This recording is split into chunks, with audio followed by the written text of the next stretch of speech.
जो क्वेश्चन चले थे 2.4, उसके आगे 2.5 वाला क्वेश्चन हम लोग पढ़ते हैं, ठीक है। क्लास 12 का फिजिक्स फर्स्ट बुक का है न्यूमेरिकल को हम लोग आंकिक प्रश्न कहते हैं। ये चैप्टर नंबर क्या है? सेकेंड है। चैप्टर नंबर सेकेंड का प्रश्न नंबर 2.5। क्वेश्चन क्या है? क्वेश्चन को देखते हैं। एक समांतर पट्टिका संधारित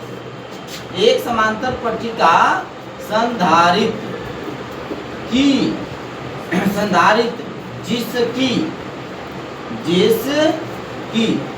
पट्टिकाओं के बीच वाय भरा है। वाय का मतलब होता है कि उसके बीच में हवा भरा है। जिसकी धारिता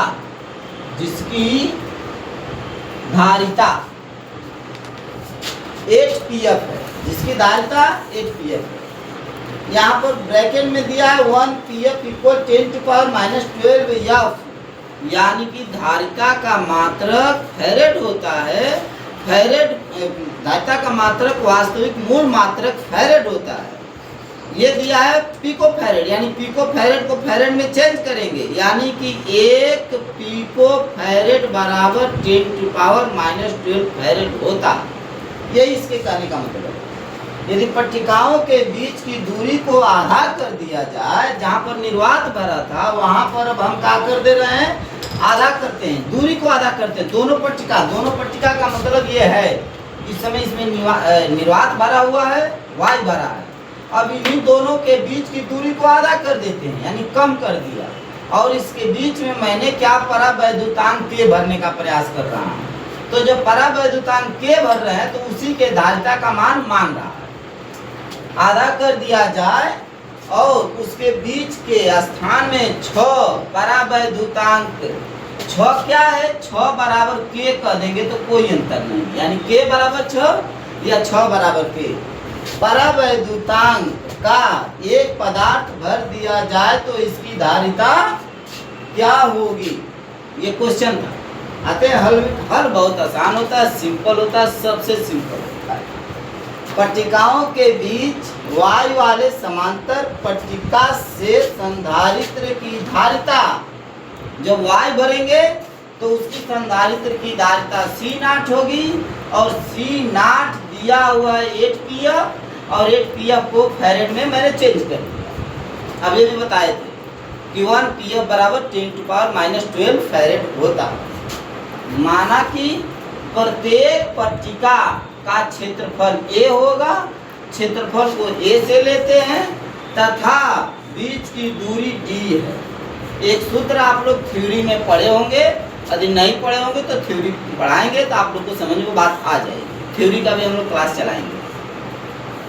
हाँ, बीच की दूरी D है। सूत्र क्या होता है? C0 बराबर ε0A/D, या लिख सकते हैं D को यहाँ करेंगे और इसको यहाँ, ये बटा में आएगा। D बराबर ε0A/C0, समीकरण नंबर 1। अब वो बात का कह रहा था, यदि पट्टिकाओं के बीच में परावैद्युतांक के भरा है तो पट्टिका की धारिता C हो जाएगी। यही मांग रहा था, क्वेश्चन मार्क है। तथा उनके बीच की दूरी आधी हो जाती है। दूरी को मैंने आधी कर दिया, यानी कि C बराबर क्वेश्चन मार्क। सूत्र से C बराबर ε0A/K। यहाँ पर आप लोगों को K नहीं देखने को मिल रहा था। निर्वात में परावैद्युतांक का मान नहीं होता है, K नहीं रखे। यहाँ पर परावैद्युतांक रखेंगे क्योंकि इसके अंदर भर दिया गया है। भरने का मतलब समझिए, एक बाल्टी है, खाली है, निर्वात है।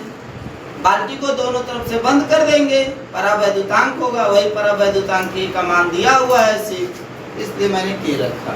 दूरी आधी कर दिया है, यानी कि दूसरी दूरी मेरी D' होगी। D' को मैंने यहाँ पर रखा, सूत्र बन गया दूसरा।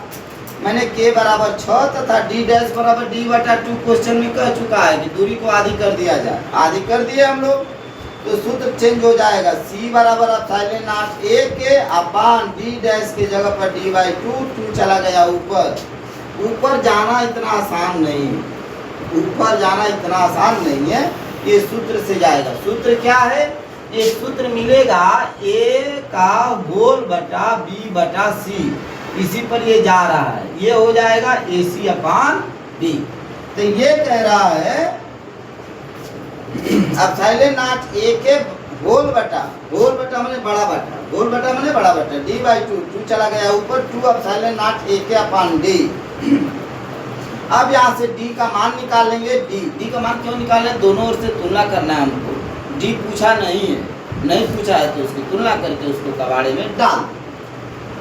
डी बराबर 2 एप्सिलॉन नॉट ए के अपॉन सी।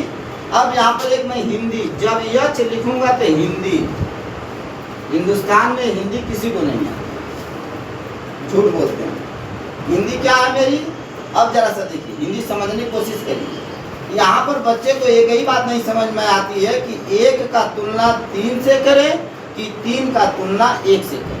जिसको निकालना होता है उसको लेफ्ट साइड में रखेंगे, यानी कि समीकरण 3 की तुलना समीकरण 1 से करने पर, ये यहाँ हिंदी रहेगी।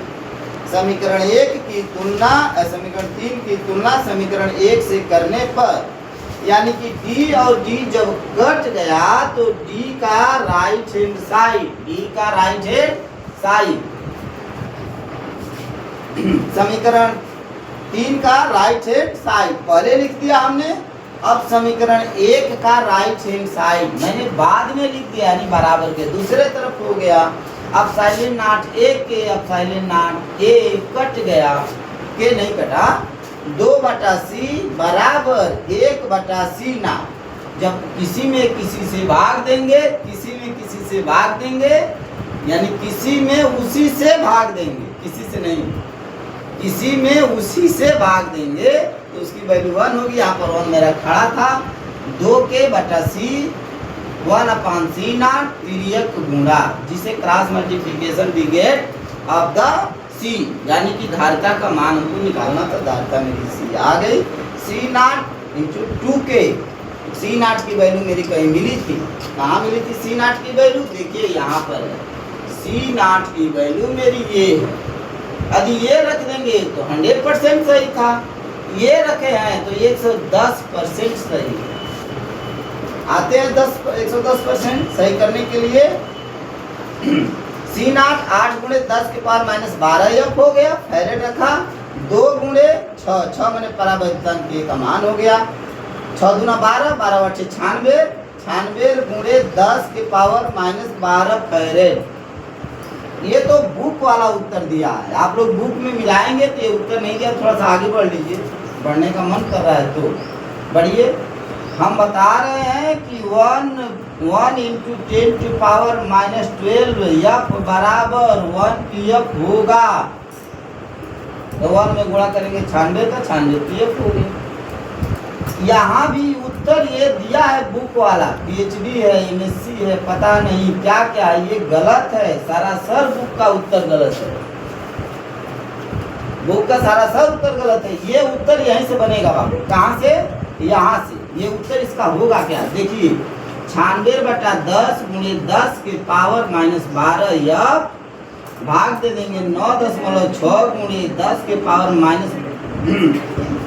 माइनस 11 एफ, ठीक है, -11 एफ। वास्तव में रियली उत्तर ये सही है। मैं क्यों कह रहा हूँ कि ये सही है? जरा हम भी MSc किए हैं तो फिजिक्स में ये बताया जाता है, बताया नहीं जाता, ये सिद्ध किया गया है, वो भी इंटरनेशनल लाइब्रेरी अमेरिका में, कि दशमलव के बाईं तरफ 1 अंक का होना अनिवार्य है। जब 1 अंक का अनिवार्य है तो 9.6 चाहिए, 9.6 होगा तो 10 के पावर माइनस 11 होगा, 10 के पावर माइनस 11 फैरेड पर ये सही होगा। ये गदान मत कहिए, ये 100% बुक का उत्तर गलत है, ठीक है। थैंक्स, धन्यवाद। नेक्स्ट क्वेश्चन में मिलते हैं। नेक्स्ट क्वेश्चन हम लोग बोले थे तो 2.5 के बाद 2.6 यानी 6वां क्वेश्चन है। ये कह रहा है 9 pf धारिता वाले 3 संधारित्रों को श्रेणी क्रम में जोड़ा गया है। श्रेणी क्रम को हम लोग CS से व्यक्त करते हैं, यानी कैपेसिटी ऑफ 3। CS मैंने कैपेसिटी ऑफ 3 जोड़ा गया। पहला क्वेश्चन, संयोजन की कुल धारिता क्या होगी, यानी कि CST। कहीं हम लोग CS लिखे होंगे और इसको बेस में आप T बना लेंगे, यदि स्मॉल टी बनाइए चाहे कैपिटल टी बनाइए, कोई अंतर पड़ने वाला नहीं, दिमाग में अंतर पड़ जाएगा। ये कह रहा है संयोजन की कुल धारिता क्या होगी, ये निकल जाएगा। बी वाले में क्या कह रहा है, यदि संयोजन को 120 वोल्ट के संभरण सप्लाई, एक संभरण सप्लाई का मतलब होता है कि उसको दिया गया कुल वोल्टेज से जोड़ दिया जाए, तो प्रत्येक संधारित्र पर क्या विभवांतर होगा, प्रत्येक पर विभवांतर क्या होगा, ये पूछ रहा था। विभवांतर भी चलते हैं, पहला क्वेश्चन सबसे पहले दिया है, क्या दिया है, माना कि तीन धारिताएं समान और बराबर हैं, जिनको श्रेणी क्रम यानी सीएस कैपेसिटी ऑफ सीरीज में जोड़ने पर बराबर है C1 C2 C3 में 9 pf 9 गुणे 10 के पावर -12 f। pf के बारे में मैं पिछले क्वेश्चन में पढ़ा चुका हूँ कि 1 pf बराबर 10 के पावर -12 होता है। पहले सूत्र से, सूत्र क्या होता है सीरीज का, जरा सा देखें, 1/CS में कैपिटल T लिखा यानी कि टोटल, क्या लिखा, total 1/C1 plus 1/C2 plus 1/C3, सबकी वैल्यू बराबर है, रख दिया। वैल्यू रखने के बाद 1 1 1 मैंने 3 3 के 9 1/3 10 के पावर -12 को मैंने pf लिख दिया, क्रॉस मल्टीप्लिकेशन CS मैंने 3 pf। यहाँ भी आंसर कर सकते हैं, लेकिन आंसर हमारा बताया है पिछले भी क्वेश्चन में कि दशमलव के बाईं तरफ एक अंक का होना अनिवार्य है, यानी 3.0 में 10 के पावर -12 ये 100% सही। आते हैं सेकेंड क्वेश्चन, यदि संयोजन को 120 वोल्ट के संगणक से जोड़ दिया जाए तो प्रत्येक संधारित्र पर क्या विभवांतर होगा। क्वेश्चन आप लोग अपने घर पर बुक में 1 2 3 हजार बार सॉल्यूशन देखते हैं। संभरण विभवांतर VT यानी कि कुल विभवांतर 120 वोल्ट है, एक सूत्र होता है, सूत्र V बराबर Q/C। हजार बार बोल रहे हैं कि थ्योरी पढ़ाने पर ही आपको सूत्र प्राप्त होगा, वो मैं बाद में पढ़ाऊंगा, आगे पढ़िए। V का मान रखते हैं 120 वोल्ट बराबर Q निकालना है 3 गुणे 10 के पावर -12 f, ये हो गया। Q बराबर 360 गुणे 10 के पावर -12, 36 3 गुणा, यहाँ भी उत्तर दे देंगे, सही है। या Q बराबर 3.6 यानी कि 100 से गुणा 100 से भाग, असली उत्तर ये सही है, रियल, दिस इज रियल। फिर कह रहा है VS बराबर Q/C गुणे 3, मैंने ये क्यों किया कि वो 3 संधारित्रों के आवेश यानी कि धारिता, मान रख दिया Q का 360 गुणे 10 के पावर -12, ये वाला 3 गुणे 10 के पावर -12 यानी 3 है, 3 3 के 9 यानी 3 3 के 9, यहाँ पर 120 हो गया, 3 4 के 12 40, यानी कि ये VS हो गया 40, यानी कि VS मैंने श्रेणी में एक का VS है तो VS1 VS2 VS3 both imply that 40, ये भी बात आप कर सकते हैं। ठीक, थैंक्स, धन्यवाद। नेक्स्ट क्वेश्चन के लिए नेक्स्ट वीडियो।